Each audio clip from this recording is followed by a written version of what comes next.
Po tayo. Hello po. Live, live, live, live. Live na po tayo. Live, live, live. Facebook Live.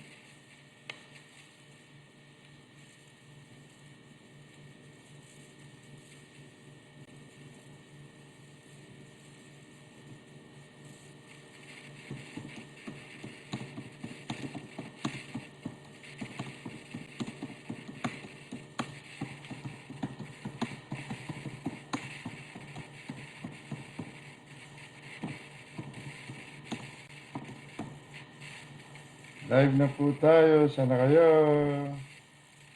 Hello.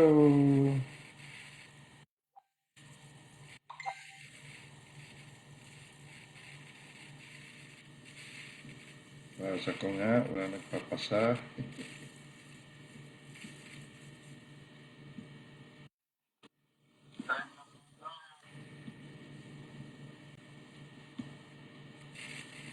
Hello po.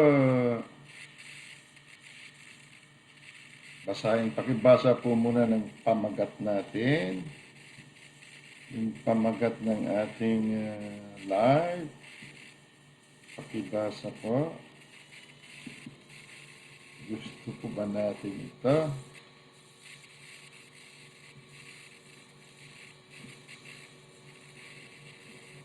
Sabi ni Nonoy Soniga na ba't paborito ni Fernando? Kung natapos daw niya sana ang kanyang pag-aaral, isinsanay meron na siyang dangal. Ayun na. Ala, nandiyan si Atinat namin. Oh, hello. Andyan si Kuya Jackson. Wow, galing ah. Andyan din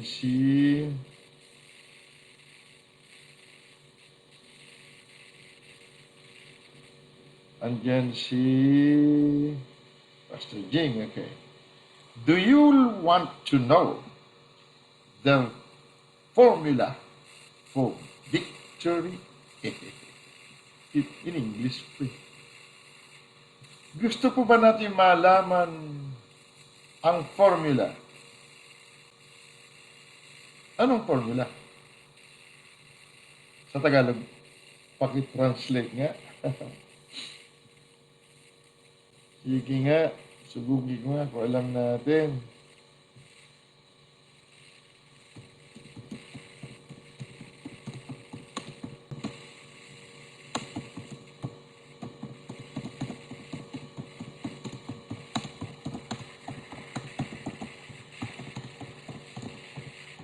Wait lang guys.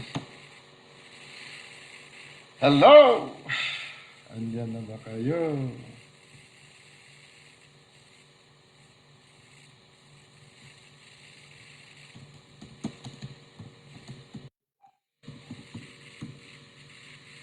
Hello! Hello, my friends! Hello! Aba, andiyan ate Sina namin, ha? Wow!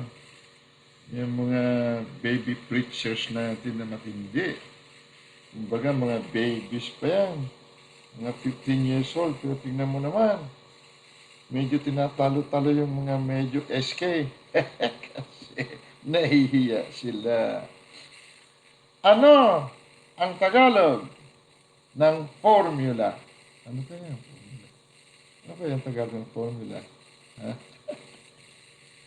Ano ang Tagalog? Ano ang Tagalog? Alright, tuloy tayo guys. Tuloy tayo. Gusto kong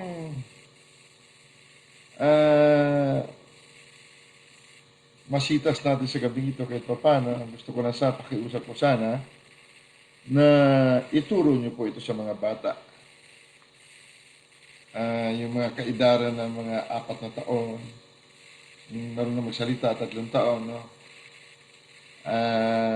Kasi sa mga katulad ko ng mga SK, na SK sobra 40, medyo mahirap-hirap ng baguhin ng isipan. Pero kung bata pa, sabi doon sa proverb, turuan mo ang bata kung saan siya dapat patutungo. At kapag nga natanggap niya ito, hindi mawala sa kanya. Radio check muna tayo. Sound check tayo. Okay ba? Pastor Jack, nandiyan ka. Okay bang sound natin? Eh, okay, tuloy tayo. Guys, tuloy ba tayo?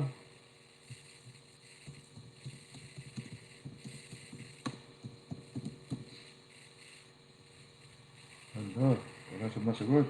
Ang bagal yata ang dating ko dyan. Mahina ang internet. Ayan na naman, oh. Pag ganitong oras, mahina. Okay po ang sound. Ayan. Ayan. Yan si atinat namin. Okay. Formula for victory. Meron bang mga dapat tayong panalunan sa gabing ito, guys? O mga ilang araw na, meron ba tayong kabalisahan?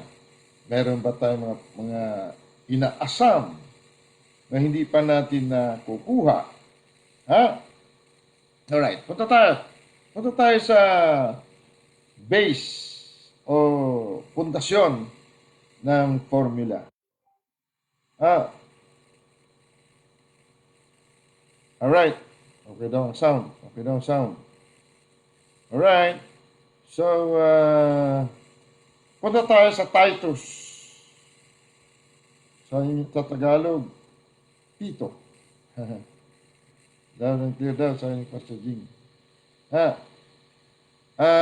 Ulitin ko po. Ito ang formula. Kailang pakinggan at ituro sa mga bata.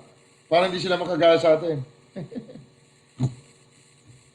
Nagising sa mundong ito puro pananakot. Lalo na yung mga ate, kuya, mga tita, lalo na nako. Kung makapanakot sa kanilang mga pamangkin no? Ganun lang. Tuwan-tuwa naman sila, tawa ng tawa. Hindi nila alam na sinisira na nila ang kamalayan ng bata. Huwag natin gayahin yan sa ating mga anak. Mga bata, pamangkin, apo, anuman. Alright. Titus, chapter 1, verse 15. Nandiyan kayo. Banatan na natin. Titus. Tito ba? Titus. Tito. Tito yata. No? Titus kasi dito. And to the pure, Titus 1:15. Makinig. Mabuti. Please. Nagdadarahok ka ba sa buhay? Gusto mo bang manalo sa lahat ng negatibong sitwasyon?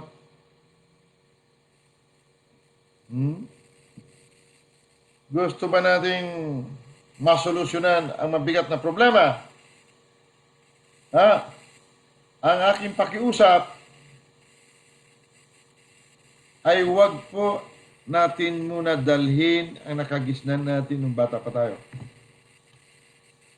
Dahil pag dala-dala natin yan, may hirapan tayong ma-perfect ang formula na ito. Sa mga marurunong ng formula, sa mga arithmetic, sa mga algebra, sa mga hindi naman nag-aral, ano bang formula? Halimbawa, 1 plus 2. Palagay ko kahit hindi ka nag-aral, maunawaan mo. Pag 1 plus 2, hindi ka marunong ng formula, ano ang sagot mo sa 1 plus 2? Isa, dagdag dalawa. Ilan? Dapat tatlo, no? Ang iba, isa, dagdag dalawa, naging dalawa pa rin.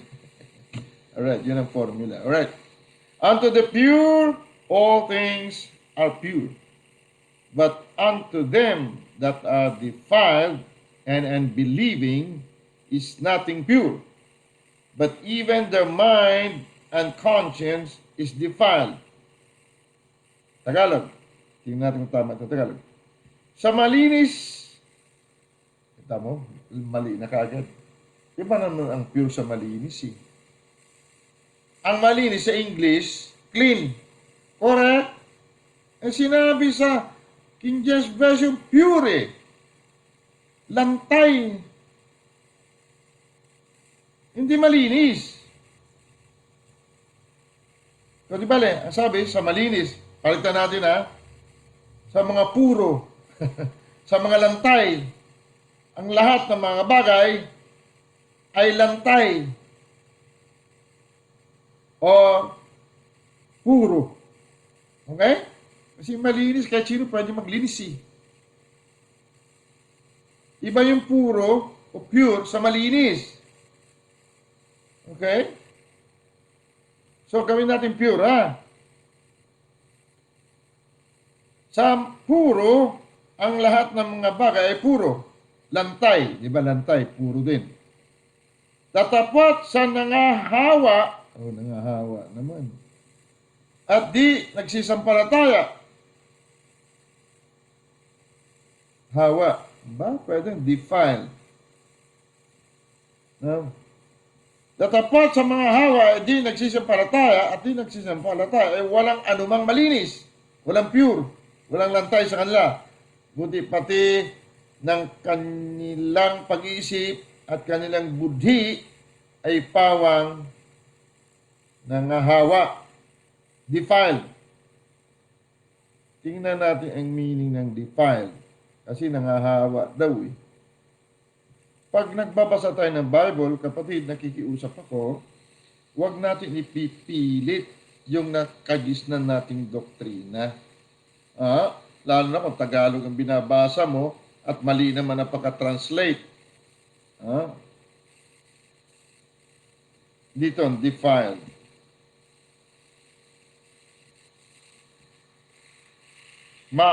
Miahino. Ibig sabihin, contaminate. Hindi puro. May halo. May, ano ba tawag? Pag defiled ay yung pure gold, hindi na pure.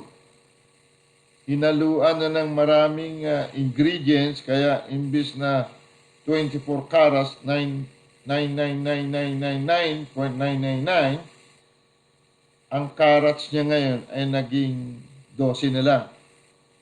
Hinaluan. Hindi siya pure. So, hawa daw. Pwede rin hawa. No? Pwede na rin.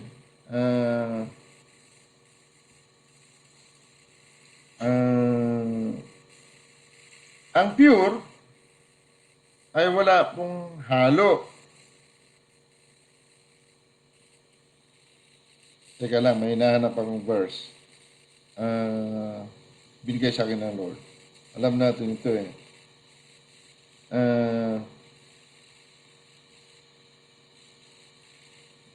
Merong talata dito sa Revelation.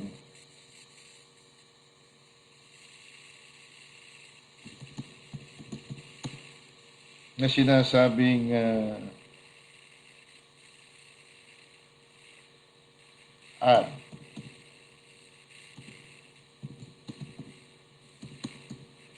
makinig po mabuti, please.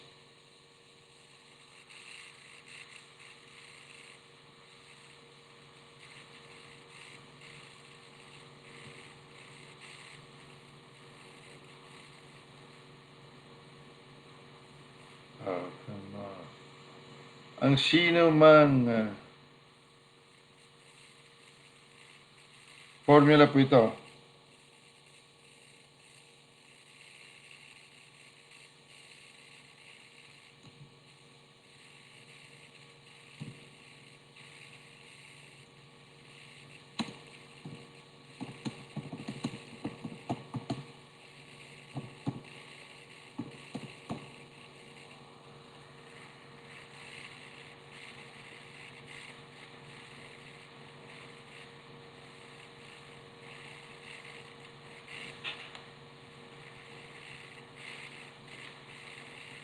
Mamaya,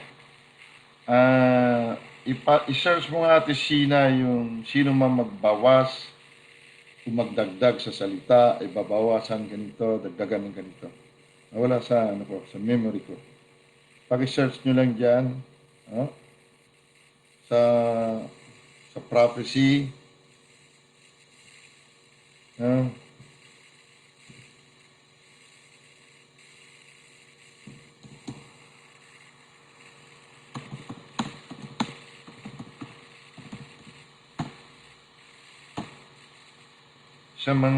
sa Revelation 22:18, okay, 22:18, sulat ko nga.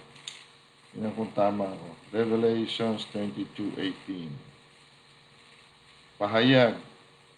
Kung talagang gusto natin malaman ang formula, kapatid, ay pagtiyagaan natin unawain itong ating revelation galing sa Lord. Oh, kung hindi naman,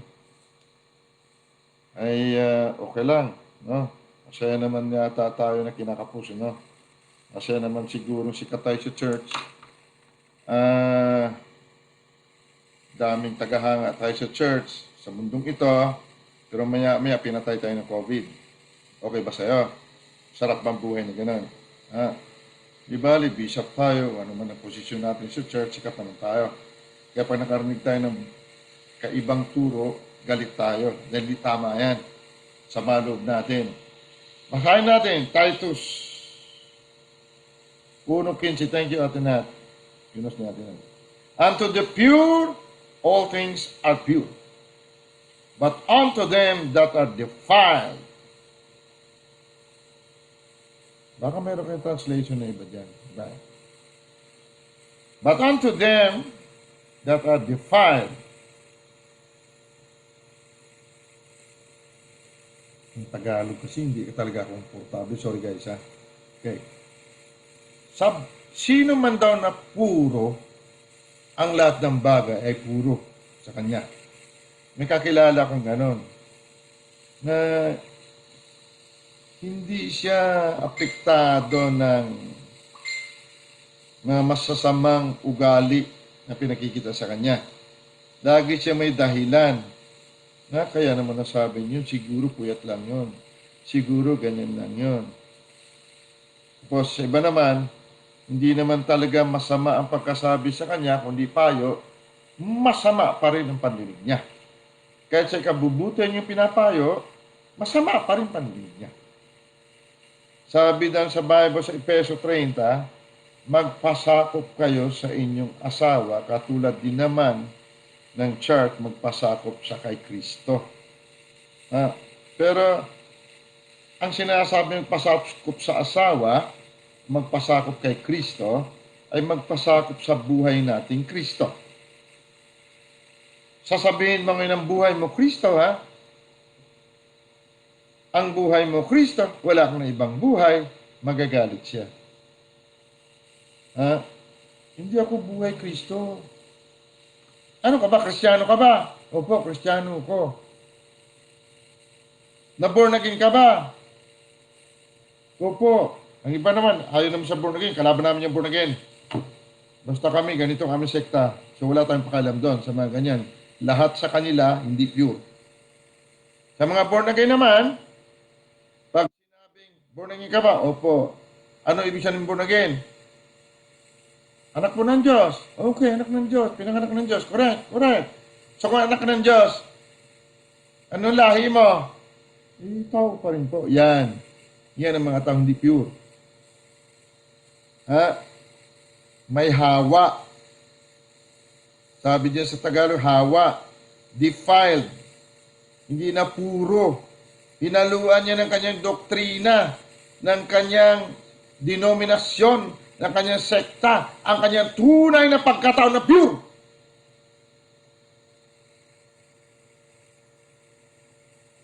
Kung pinanganak ka ba ng Diyos, ang Diyos pa hindi pure. May hawa ba? Tingin ba niya sa'yo, porque panguilong mo, pangit ka? Yung ba tingin ng Diyos sa'yo? Di sana hindi niya sinabi na ikaw ang aking obra maestra, ikaw ang aking workmanship. Pero anong mga hindi pure? Tayo. Pag nakagisnan natin sa Pilipinas na pagmistisa, naku, ang ganda. Mistiso, naku, ang gwapo, pang artista. Alam mo ba nung panahon pagkatapos ng giyera, ng World War II, sabi nila, ang kalaban noon, tapos may mga war pa, may mga giyera sa Vietnam. Alam mo ba pagkatapos ng giyera sa Vietnam,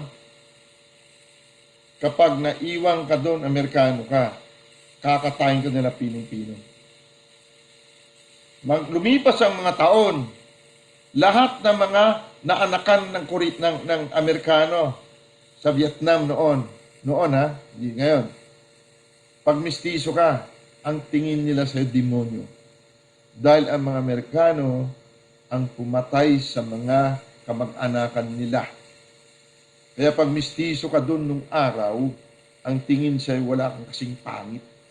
Demonyo ka sa kanila. Sa Pilipinas naman, pag hindi ka mistiso-mistisa, hindi ka artista, hindi ka maganda. Ha?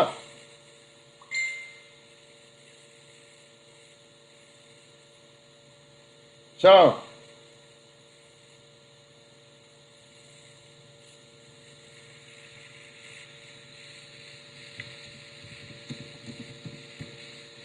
okay.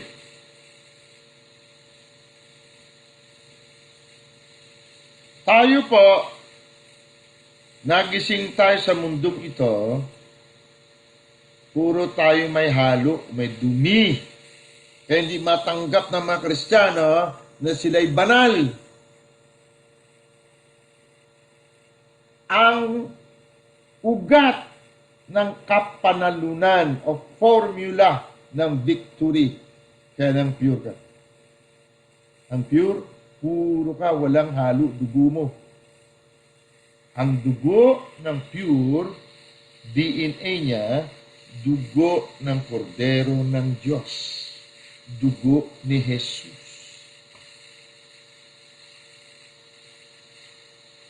Ulitin ko ha. Ulitin ko. Maniwala ka man sa hindi,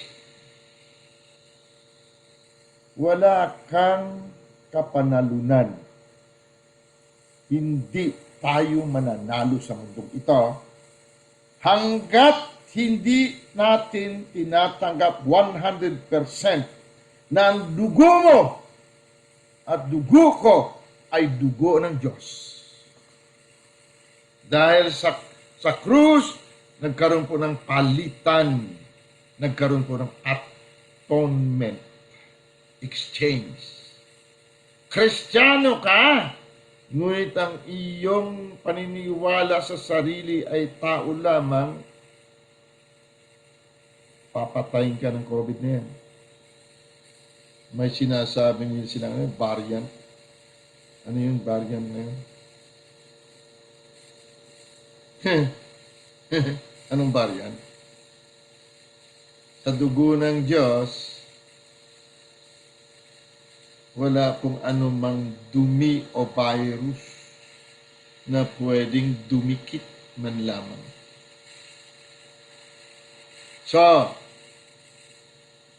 habaan natin sunod na mga ito ang ating serie na ito, victory.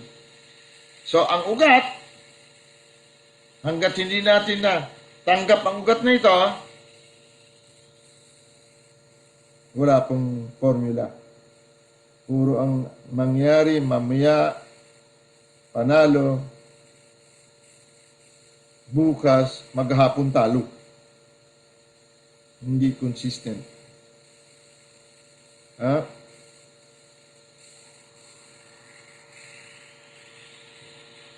Naniniwala ka ba kay Kristo Jesus na siya'y Panginoon na mga Panginoon? Naniwala ka ba?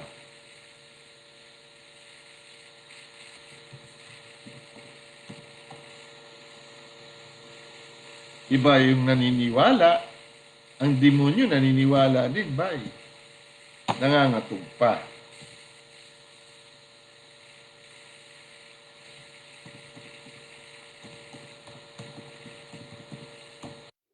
Iba yung tinanggap, isang naniwala. Okay? Tingnan natin. Kung matanggap mo ito. Juan chapter 6. Pure ito, pure. Matanggap mo ba na ikaw pure?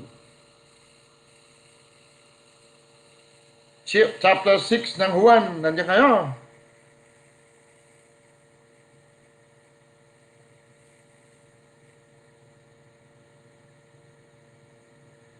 Ganyan ba, Atinat? Ready ka kagad ha?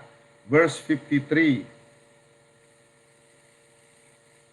hanggang verse 56. 1. Ang Bible po, hindi po siya history. Ang Biblia po, hindi po history. Pag nabasa mo ganito mga talata, ito ay sinasabing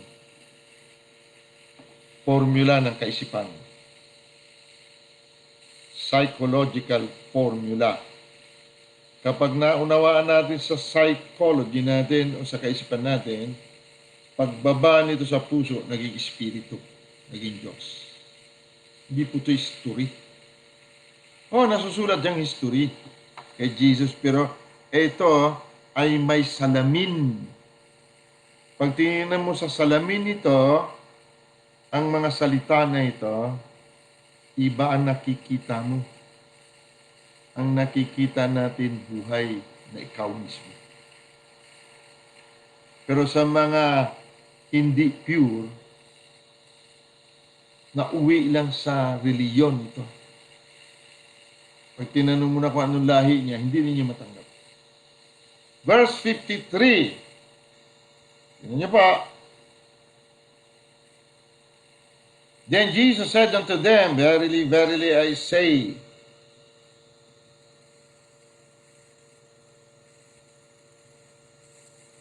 Verily, verily, I say unto thee, Verily, verily, I say unto you, except ye eat the flesh of the Son of Man, and drink his blood, ye have no life in you.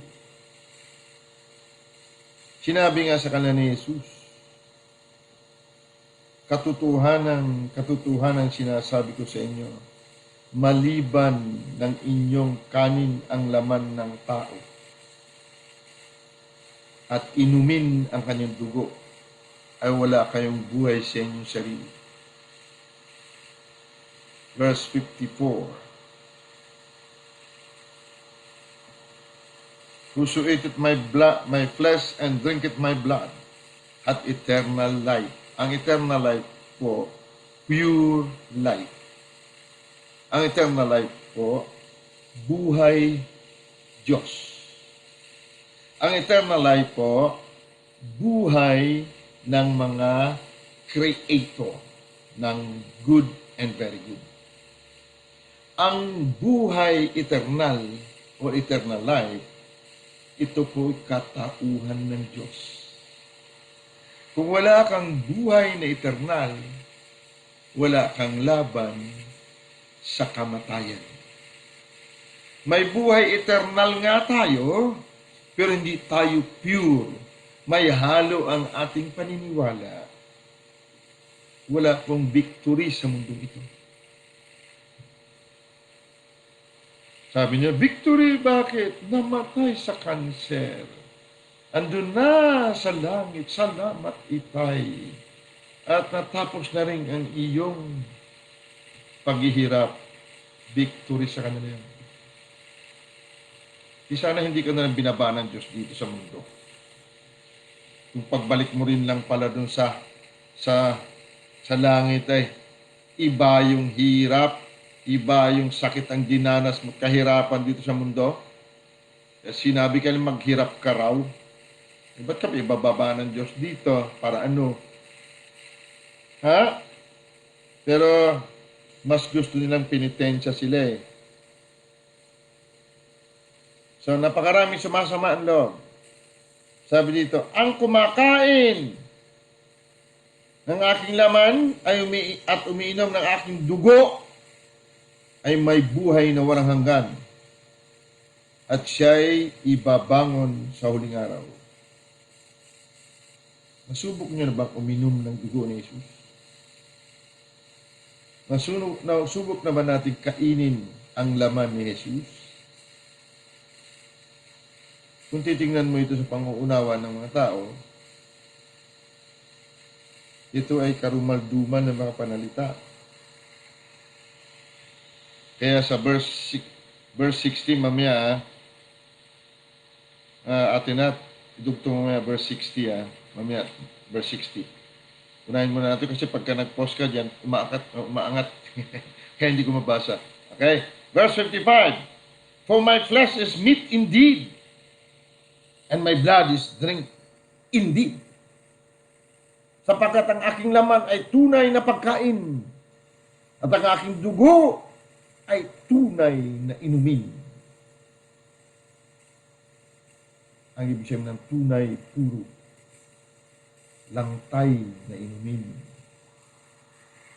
He that eateth my flesh and drinketh my blood dwelleth in me, and I in him. Ang kumakain sa aking laman at umiinom ng aking dugo ay nananahan sa akin at ako'y sa kanya. Practically, lahat po ng kinakain natin nagiging bahagi ng ating katawan. Naging bahagi ng ating dugo, ng ating bulalo, ng ating mga litid, ng ating utak. Kaya pag hindi ka kumakain, yun naman, marami nasira ang ulo dahil kulang sa kain. Nagugutuman lagi. So, mahina ang utak. Hindi dahil sa bobo siya, hindi kulang siya sa ingredients ng utak sa pamamagitan ng pagkain.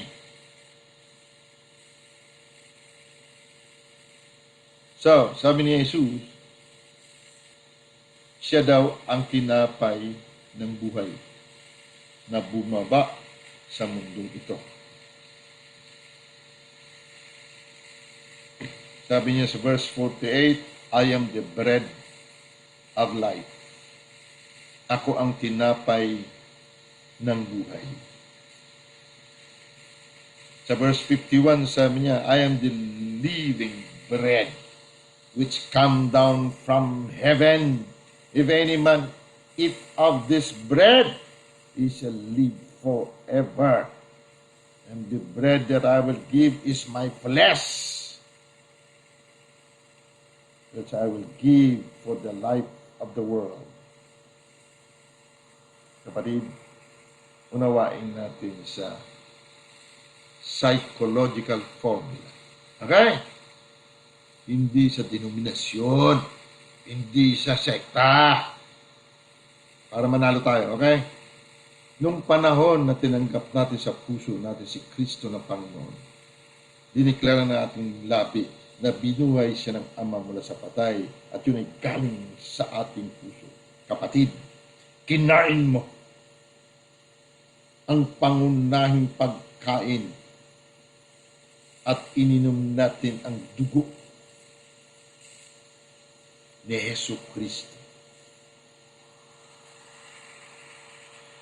Nung tinanggap natin sa pananampalataya na si Jesus na ngayon ang ating Panginoon, may-ari na ating buhay, tinanggap natin ang pagkain na mula sa itaas. Ininom natin ang dugo niya. Pero kung hindi natin naunawaan, tumanggap tayo, ang marami sa atin umiiyak, Kaya nga nandito ang ministry para for the perfecting of the saints, para isakdal ang mga banal. Nung oras na tinanggap natin si Yesu Kristo na Panginoon, at ito'y mula sa puso, at binanggit ng ating labi, kapatid, sa oras na yon, bigla ka naging pure. Pure. And to the pure, all things are pure. Pag puro, pure, ang ating puso, lahat ng pangit, all things shall work together for our good. Anong man ang kapangitan ng paligid, ng sitwasyon, dahil nagsimula tayo sa simula ng formula, pinaniniwalaan natin na ang buhay natin ay pure, banal, tayo binanal, mayroon tayong everlasting life, buhay na walang hanggan, at hindi tayo lalabas din. Ano man ang nangyari kanina anumang pangungutang natin na hindi nabayaran, anumang sakit ang nasa katawan, anumang relasyon ng kakawasak-wasak, kapatid, hindi nawasak ang tingin mo. Hindi nasakit ang tingin mo. Hindi nakahirapan ang tingin mo. Bakit? To the pure, sa puro, lahat ng tingin niya puro. Kung anong tingin mo, yan ang nasa kaisipan ng iyong puso. Kung anong inisip mo sa puso mo, ganyan nga mangyayari sa'yo at ganyan ang makikita mo. Kahit maitim, ang tingin niya puti. Kaya ba natin? Pero mayroong maraming tao, kasama na rin ako, nakarinig tayo ng konting rebuke. Hindi tama yan. Ito gawin mo. Ayan na, soma ng loob. Bakit? Nasanay tayong maging hari-harian, siga-sigaan. Hindi na tayo ngayon makanti. Hindi na tayo mapayuhan. Sobra ng mataas ang tingin natin sa ating pagkatao kaysa sa kanila. Kapag nakarinig tayo ng mababa ang uri kaysa sa atin sa tingin natin, na-offend, nagagalit tayo. Hindi tayo makapagpasakop sa buhay Kristo natin na pure. Dahil hindi natin itinuturing si Jesus na ating asawa o groom. Kaya wala tayong pakialam. Ang pakialam natin, ang ating denominasyon, ang ating natutunan nung bata pa tayo, na ako Kristiyano, likas na makasalanan. Para mong sinampal si Jesus.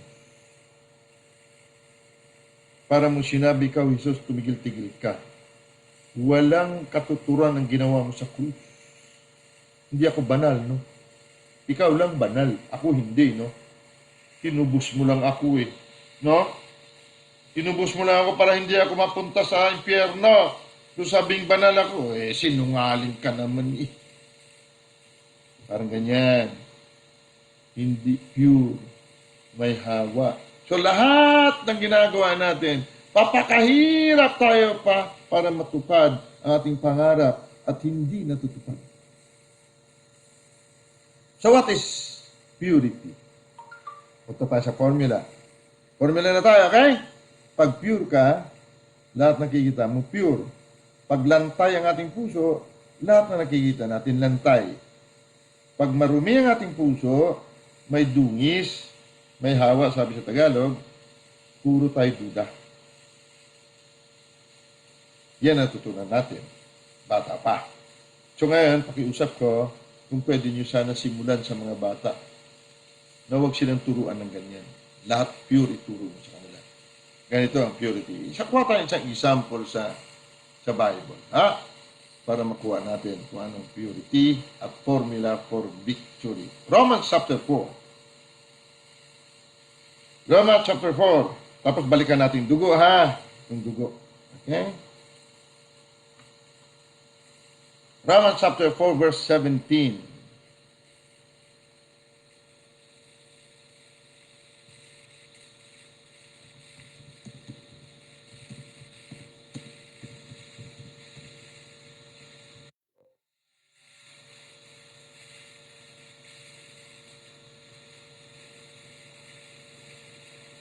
Romans chapter 4 verse 17. Nandiyan na. Nahinay ko kasi minsan taka ko. Akala ko matagal na nanood nakikinig ng mga pastor. Hindi pala nila maunawaan. Akala ko naman paano. Bilis-bilis ko magpaliwanag. Wala naman pala siya natutunan talaga. Ito mga bulag talaga eh. Hirap yung bulag kausap mo. Yung bingi, no? Naroon ganyan, doktrina nila eh. Huh? Romans chapter 4 verse 17. Ito ang pure. Ito ang formula. Pero kaya pure ang dugo mo. Puro. Tingin mo siya rin banal. Right? Ito ang pure. As it is written, I have made thee a father of many nations. Sinabi ng Diyos kay Abram, hindi Abraham. Abram. Sabi niya, Abram, mula ngayon ang pangalan mo Abraham. Dinagdagan ng H ng Diyos. Ang H ay pangalan ng Diyos. Katauhan ng Diyos, dinikit niya sa pangalang Abram. Pinangakuan siya, gagawin kitang ama ng maraming bansa. So ito sinasabi sa verse 17. As it is written, naisulat ito, doon sa Genesis, I have made thee a father of many nations. Before him whom he believed, talking of Abraham, and call it, even God who quickeneth the dead, and call it those things which be not as though they were. Tagalog, gaya ng nasusulat, ginawa kitang ama ng maraming bansa sa harapan niyaong kaniyang pinanampalatayanan.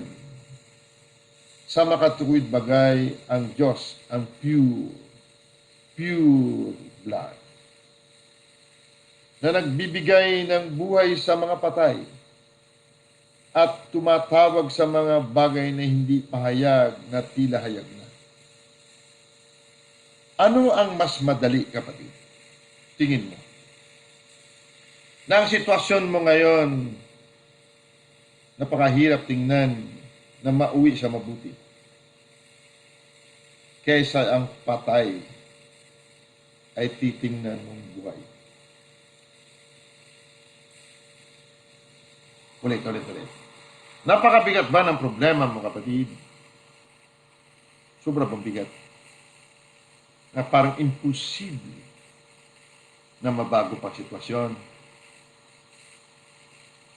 Gaano ito kabigat ihambing sa patay na dapat mong buhayin? Gaano kabigat? Kaya sinabi dito, sumampalataya si Abraham sa Diyos na bumubuhay ng patay. Ngayon, nasaan na ang Diyos nito? Sa mundong ito, ulitin ko pa, kung ano ang uri ng iyong dugo, yan ang iyong pagkatao, yan ang iyong buhay. Bago natin iwan ito ang pure, sabi niya, tumatawag sa mga bagay na hindi pahayag na tila hayag na. May minimiti ba tayo na mahayag? Sa gitna ng masalimuot na sitwasyon, may COVID ba ang iyong kapatid, ang iyong kamag-anak at nakaratay sa ospital? Nalugmok ka ba sa kahirapan o paninira ng kapaligiran? Sino ang sinisisi natin pag ganyan? Sino pa? Hindi ba't ang ibang tao ang nakikita natin ng ibang tao at hindi ang ating sarili? Ngunit ang formula po, pakinggan mabuti yung formula. Gaya na nasusulat, ginawa kitang aman ng maraming bansa sa harapan niyaong kanyang pinanampalatayanan. Harapan ng Diyos.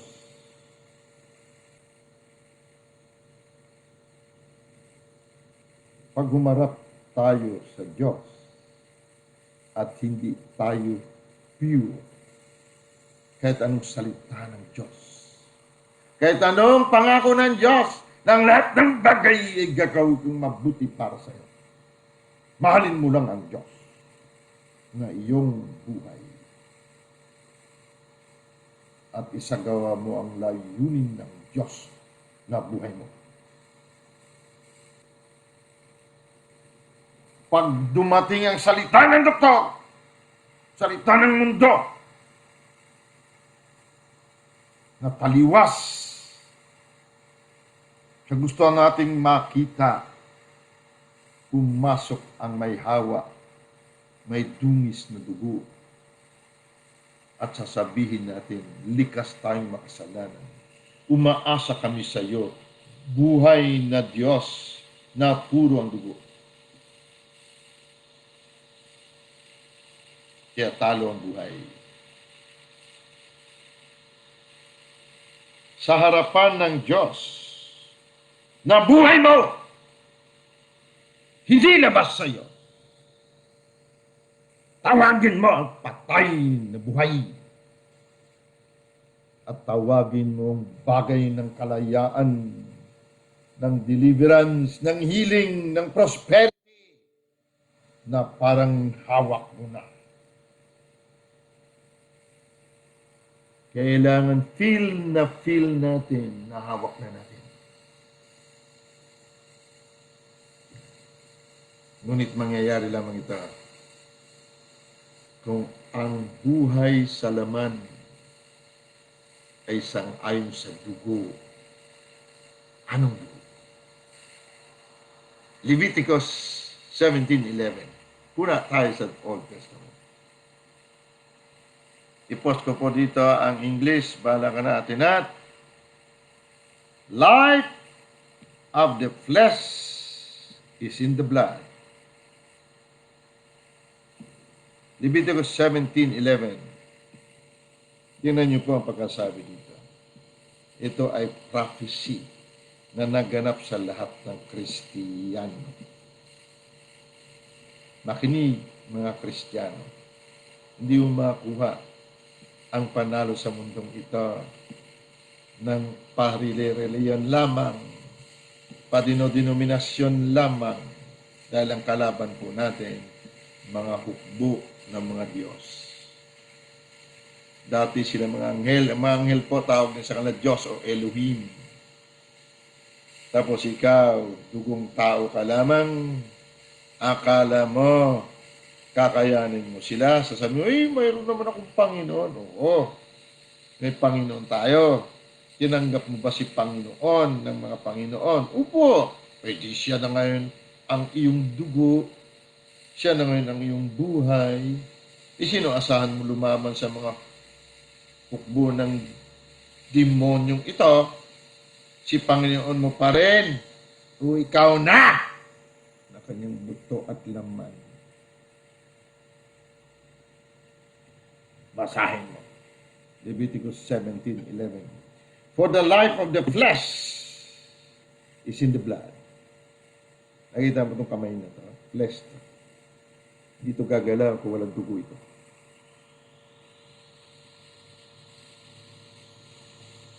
And I have given it to you upon the altar to make an atonement for your soul. Atonement dito, exchange. Kapalit ng iyong kaluluwa.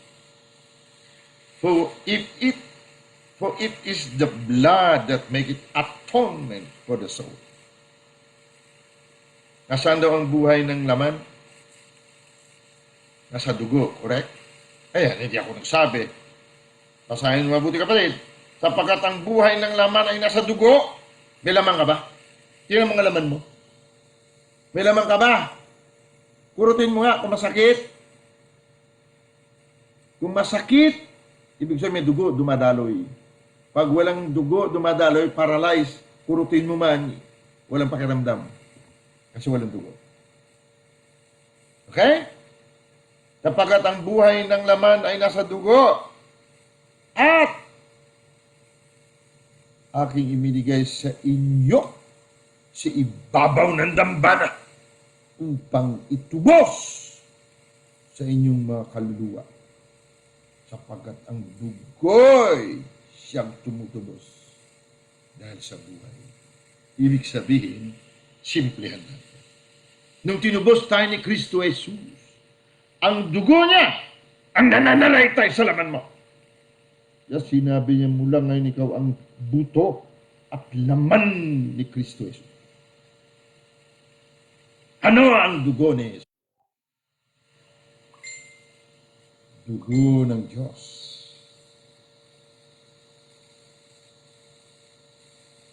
Ano ang dugo ng Diyos? Ang buhay na sinabi ni Jesus kanina doon sa Juan 6, buhay Diyos. So ang dugo ng Diyos ay hindi mo makikita. Ngunit pag tinanggap natin ng ating buhay ngayon ay Diyos banal, ang dugo mo at dugo ko na nasa laman ay nababalot ng Espiritu ng Diyos. Kaya ikaw at ako na may dugo ni Jesus dahil ininom natin ng kanyang dugo, ang kanyang buhay. Kinain natin ang kanyang laman kaya tayo may buto at laman. Dahil ang laman ni Jesus ay ang salita at sa loob ng salita, kapatid, may buhay. At ang buhay na ito may dugo. Ang dugo ay Espiritu. Ulitin ka! Juan chapter 1 para maunawan natin. In the beginning was the Word, and the Word was with God, and the Word was God. He was with God in the beginning. Basahin mo Juan 1 hanggang 3 at dumaraw tayo sa 4. Unawain natin mabuti, kapatid. Ikaw ay pinanganak ng salita. Ang salita po may dugo. Baka hindi mo alam. Yung salita ay nagkatawang tao. At ang katawang tao na ito, ikaw at ako ngayon. Kaya kung hindi pure ang ating dugo na tinanggap at hindi ito nagrema sa ating kamalayan, kapatid, to the pure, all things are pure. To the defiled, ang mga may hawa, may dumi ang dugo, tatablang ka ng COVID at lahat ng pagkabagsak, walang victory. Hindi mo nakuha ang formula ng victory. In the beginning was the Word, and the Word was with God, and the Word was God. The same was in the beginning with God. All things, sabi mo nga, all things, lahat ng bagay, were made by Him, and without Him was not anything made that was made. Verse 4. In this Word was life. In Him. Ang Word naging Him, ikaw at ako. And the life was the light of man. Nandito liwanag. In Him, sa salita na ito, may life. Saan daw ang buhay? Pagdating sa laman, nasaan? Talk to me.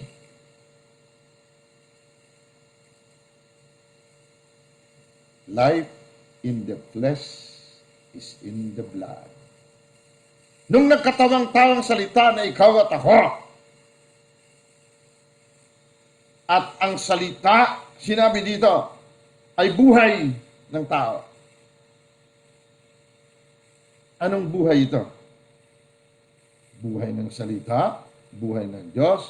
Kung buhay ng tao na ngayon ang salita ng Diyos, at ang buhay sa laman ay nasa dugo. Ibig sabihin, itong buhay na ito sa verse 4, kasama ng dugo.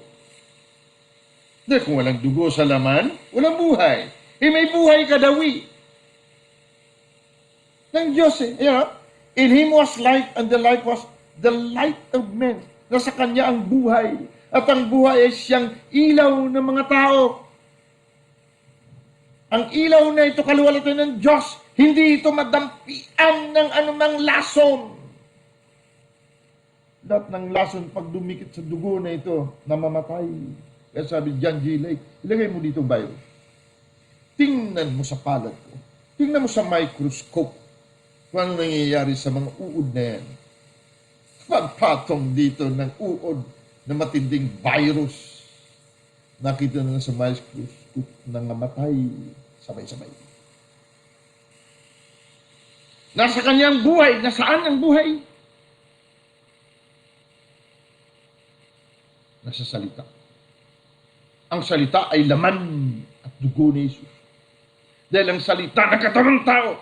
At sa salita na yan, ang purong DNA at dugo ay buhay Diyos.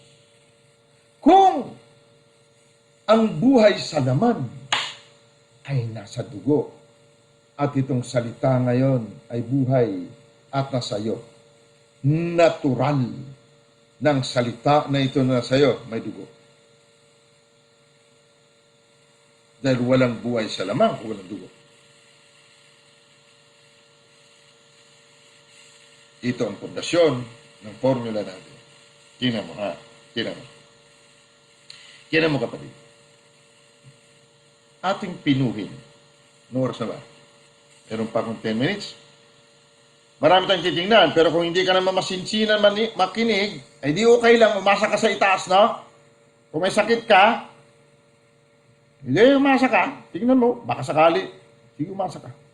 Eh, makinig ka na lang. Ayaw mo pa. Bahala ka sa buhay mo. Marcos 16.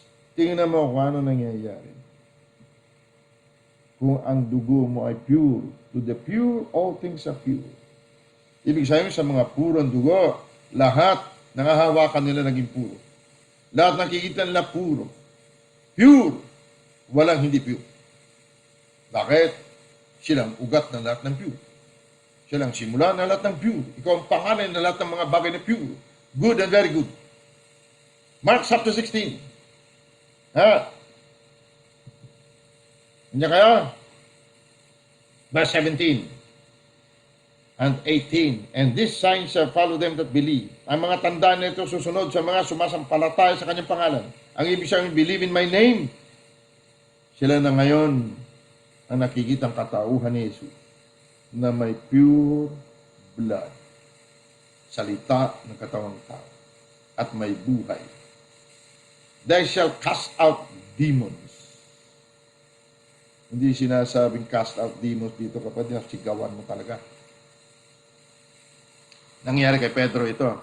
Naglalakad siya, ang anino niya tumama doon sa mga inaalihan ng diablo, nagtakbuhan. Yan sinasabing cast out demons.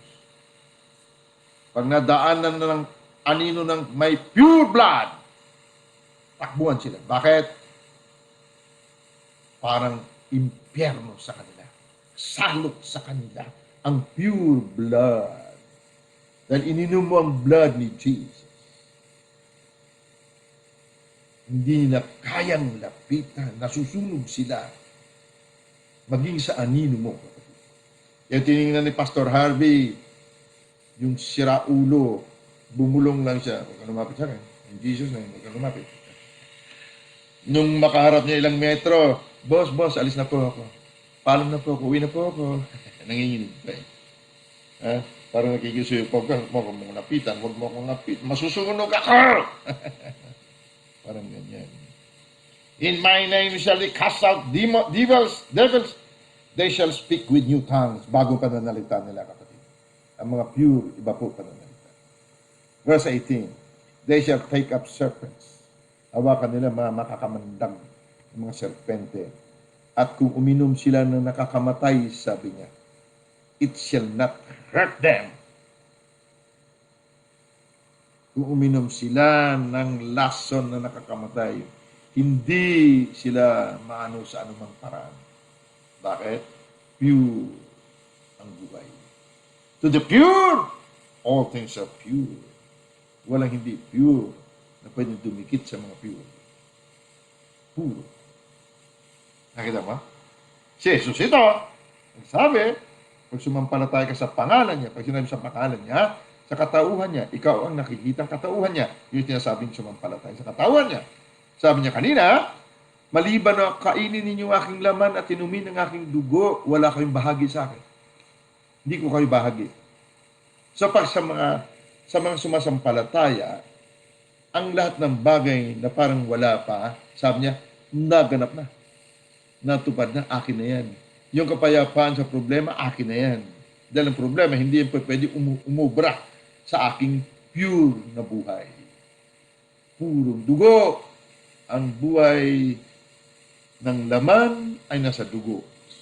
So kung ang salita ay buhay sa mga tao at ang buhay ng nasa tao ay nasa dugo sa mga tuwid, ang buhay na everlasting na walang hanggan na buhay Diyos ay may dugo sa laman. Kaya tingnan mo dito. Kung sila daw ay uminom ng mga nakakalason, hindi sila maano. Lahat po ng lason nakakamatay. Pero paano naman siya uubra dahil ang ininom mo at ang dugo mo ay dugo ni Kristo? At ang iyong laman, laman ni Kristo. Dugo at laman ni Kristo. Paano ito mangyayari? Siyempre, sabi niya sa mga sumasampalataya sa pangalan ko, sumasampalataya na ako na sila at sila ako na, sila na nakikita na ako sa mundo dahil sila ang aking buto at laman. Hindi niya pwede sabihin, may buto at laman siya sa mundong ito pero wala siyang dugo. Dahil ang buhay ng laman ay nasa dugo. May buhay ka ba ng Diyos? Yun na sabihin na lahi ka ng Diyos.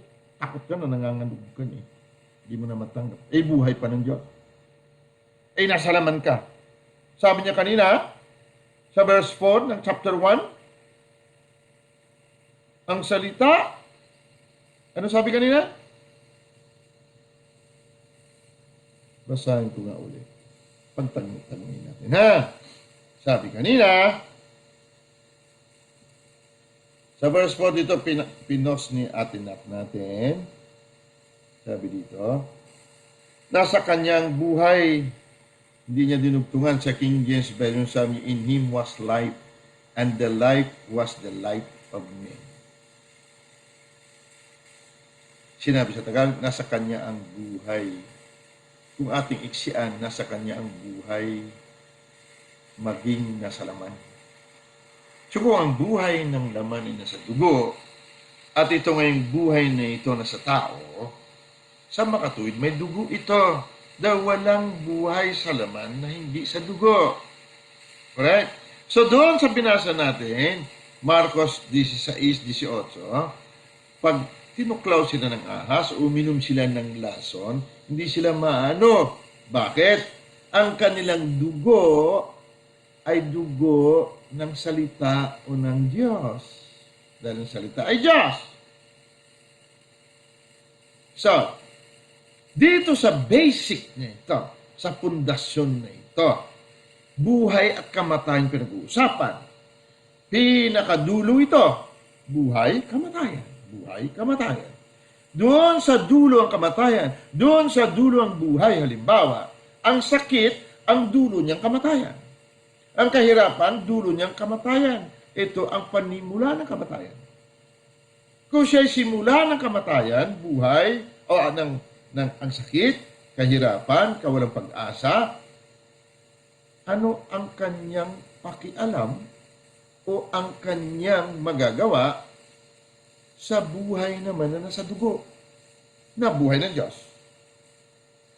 So, maging ang dulo na si kamatayan ay hindi uubra sa may purong dugo. So, may problema ka ngayon. Hindi yan kamatayan. Problema pa lang yan. Grade 1 pa lang, grade 2 pa lang yan. Kung yung kamatayan niya, hindi uubra sa iyo Yung pang grade 1, grade 2 lang, na mga hakbang tungo sa kamatayan. So, anong gagawin mo? Sabi niya, call things that are not as though they were. Tawagin mo mga bagay na hindi mo pa nakikita na parang nandyan na. Paano mo tawagin? May problema ka ba? Matindi bang problema mo? Pikit mong mata mo. Itakwil mo ang problema. Talikuran mo. If my people which are called by my name shall humble themselves and turn from their wicked ways. Turn. Talikuran ang mga wicked things. Anong wicked? Problema. Stress. Inggit. Silos. Takot. Talikuran mo. Humarap ka sa mukha ng Diyos na buhay mo. Anong sabi? Kalawang Chronicle 7:14. Okay? So, anong gagawin mo? Pag pure ka, you have to look at everything is pure. Pag puro ang dugo natin, gusto nating magamit ang formula ng victory na ito, titingnan natin ang lahat ng bagay na pure, good, and very good. Masama ngayon, tingin mo. Ngunit isang tabi mo siya. Dahil ang mga pure, dapat nakita na pure lang. Wala sila nakita at narinig na hindi puro, na may hawa, may dungis, defile. Wala silang ganyan. Pag sinabihan ka ng kapwa, masakit, insulto, titingnan mo siya na siya ay nagpaalala lamang sa atin na tayo pure. Ulit. Pag sinabihan kang pangit ka, ha? Ulitin ko, dito tayo sa pangit para makarelate tayo. Pag sinabihan na pangit ka, pangit ugali mo, pangit ang buhay mo, pangit ang ilong mo, pangit ang lahat sa'yo, para niya lang sinabi na baguhin mo ang kaisipan mo dahil ang totoong ikaw ay pure. Maganda. Nagniningning sa liwanag. Kaya ba natin yan? Kaya ba natin? Pag sinabi sa paligid, kapitbahay, kasama sa bahay, mahirap ang buhay. Para lang niya sinasabi, paalaalan na ikaw ay pure. Hindi pwede sa iyo yan. Tingnan mo ang mundo na pure. Tingnan mo ang mundo mo na purong-purong lantay na mapayapa. Lantay na marangya. Lantay na malusog. Lantay na masaya. Kaya sabi niya, rejoice always. I say again, rejoice. Kaya ba natin tingnan? Kaya sabi ko, ituro natin sa mga bata. Dahil tayo ngayon, nahihirapan tayo baguhin, di ba? Yung tingin ka na masakit eh. Huh? Yung tingin mo, mukhang rapist. Uwi na nga tayo. Di ba? Na-chismis ka lang ng kapitbahay. Alam mo yan, si Jen. Alam mo yan? Kala mo kung sino. Talaga sino kami? Marinig mo. Ano sabi? Halika, punta natin. Ayun, away, sabunutan pa eh. Dahil may dungis. Hindi lang tayo. Sana may panahon tayo. Pero wala na tayong panahon, guys. Bukas, tuloy natin, ha? Pwede? Pwede ba? Ha? Ang formula nagsisimula sa pagtanggap na lahat ng nasa atin, labas at loob, ay pure. Dahil ang buhay natin, pure. Buhay na puro. Buhay ng Diyos. At ang buhay na nasa laman na ito ay nasa dugo. Anong dugo natin? Dahil buhay natin Diyos. Dugo natin ay Diyos. Walang pwede dito! Masamang sitwasyon. Wala. Hindi sila uobra dito sa dugo na ito. Buhay ko ito. Katalunan, problema, pagkawasak, hindi pwede. Anino ko nga, nagtatakbuhan sila eh. Pwede na? Tingnan natin kapatid natin. Pure? Pwede ba? Kahit na siya ay pahapay-hapay sa labas, pag-uwi, halika nga dito, halik nga, mimiss kita, pure na pure ang kapatid ko, grabe, pure. Nga, matulog ka na. Sige, magpunas ka muna. Para yung naamoy na ibang tao ay mawala. Pero sa akin, ang bango-bango mo. Naalala ko sa Pakistan eh. Yan di uso nung araw. Alam mo ba, may mga tribo doon, may mga baryo doon na pag gumamit ka ng deodorant, ang baho ng tingin siya sa'yo. Peke ka! Peke mo naman. Yan ang gusto nila, pag yung mga anak nila, mga 8 taon, 9 na taon, naglalaro doon sa initan, pag uwi, di ba, pawis na pawis ang buhok. Ako, bangung-bango sila. Bango ng anak ko. Bango. Babango sa kanila yun. Kita mo yung mga Indiano, mga Pakistani. Dumikit ka. Karamihan siya, mabaho, di ba? Mabaho sa'yo. Tsaka lang, mabango yun. Pag amoy putok ang anak mo, ang boyfriend mo, Pwede mo masabi, ang bango ng kilikili mo. Kaya mo yan? Abel? The beauty is in the eye of the beholder. Kaya nga, meron yan, kita mo, si Kuya Vic, ilang taon na. Ang misis niya, si Ate Luna. Ang tingin niya kay Kuya Vic, gwapo-gwapo. Parang ganyan. So, ang beauty nasa tumitingin. Alright? So, kaya mo ba? Ang mabaho, tingnan, bango mo kapatid, sobrang bango mo. Matagal kang nawala, ngayon bumalik ka na dito sa church. Kamis kita sobra. Halika nga, paamoy-amoy nga mo ng bumbunan mo. Kaya mo yan? Kaya ka pa din. Alright? Sa mga puro, ang lahat ay puro. Alisin na natin yun. Kasi sama-sama tayo. No? Ako rin eh. Ganon din naman eh. No? So, ngayon alam natin ang formula ng victory. Huwag na natin, pag nagsalita ng gano'n, huwag mo na pakinggan na masama. Pakinggan mo, kay buti naman ng mga pinagsasabi nito. Bakit ang sinabi niya? Sinabi niya maganda ako. Ano? Ano maganda? Dinig ko eh. Ano ba sinabi? Ang pangit mo raw. Sa pandinig mo. Iba na dinig ko eh. Ulitin mo nga, hoy, anong sinabi mo? Pangit niya. O, kita mo? Dinig na dinig ko. Anong sabi niya? Ang ganda ko raw. O, kaya mo yan. Samantala sa kaibigan mo. Sabi mo, pangit yan ang narinig ni Pablo. Sabi niya, Saul.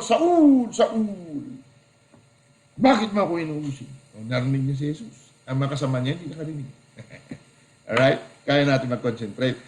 Calling things that are not as though they were. Tawagin ang mga bagay na hindi pa, na parang nariyan na. Okay? Balikan natin verse 14, verse 17, chapter 4 ng Romans. Dito tayo magsara. Ito ang ginagawa ng mga pure. Ang formula ng victory. Okay? Ano kanina sabi? Romans chapter 4. Tagalog, gusto kong pinos ni Ate. Ano yung sinabi mo, Ate Nat? Romans chapter 4, verse 17. Tapos magsara na tayo. Bukas natin ituloy, ha? Dahil iba sa inyo, gutom na. Huwag natin palagpasin na sobrang masyado. Kasi baka mamaya, mahaba na. Alright. As it is written, sabi niya, ang patay, binubuhay. So, walang patay sa mga pure. Walang patay. Lahat ay tulog lang. Kaya, madaling buhayin. O madaling gisingin. Call it those things which be not as though they were. Tinatawag niya ng mga bagay na hindi pa sa mata ng tao na naganap na. Yun ang sinasabing mga pure. Mga creator. Sabi dito, ayan, pinusulit natin at gaya na nasusulat, ginawa kitang ama ng maraming bansa sa harapan ni Yaong kanyang pinanampalatayanan sa makatuwid bagay ang Diyos na nagbibigay ng buhay sa mga patay. Di ba tayo ay mga espiritu nagbibigay buhay kasi pure ang ating dugo. Hindi tayo tinatablan ng COVID. Tatablan lang tayo kung hindi puro ang ating paniniwala na tayo binanal na tayo ng dugo, tayo ng buto at laman ni Kristo na salita ng Diyos. At si Kristo nating buhay, kapuspusan ng Ama, Anak at Banal na Espiritu Santo. Kaya ang tawag natin sa mga bagay na maitim, maputi, ang tawag natin sa problema, kapanalunan. All things shall work together for our good. Bakit? Mahal natin ang buhay natin Diyos. Kasi pure ang ating dugo. Kaya ang ating pananaw, pure din. Walang masama. Kahit masama, nagiging mabuti. Ang patay, nagiging buhay. Formula for victory. Amen? Father Almighty, salamat pa. At scratch namin ang surface ng formula na ito. Bukas, sa iyong panahon, amin ulit udugtungan ito. Upang lalo pa namin malinawan kung ano itong formula. Father Almighty, salamat Ama, Abba, Daddy, we give you back all the glory and the honor and the dominion sa pangalan ng aming buhay na puro nakapuspusan mo. Buhay ni Kristo Jesus. Amen. Hallelujah. Angels of God again, we dispatch you guys In Jesus' mighty name. Go forth at bantayan ang mga kaluluwa na makikinig at ang video na ito. Guys, I love you. See you again tomorrow.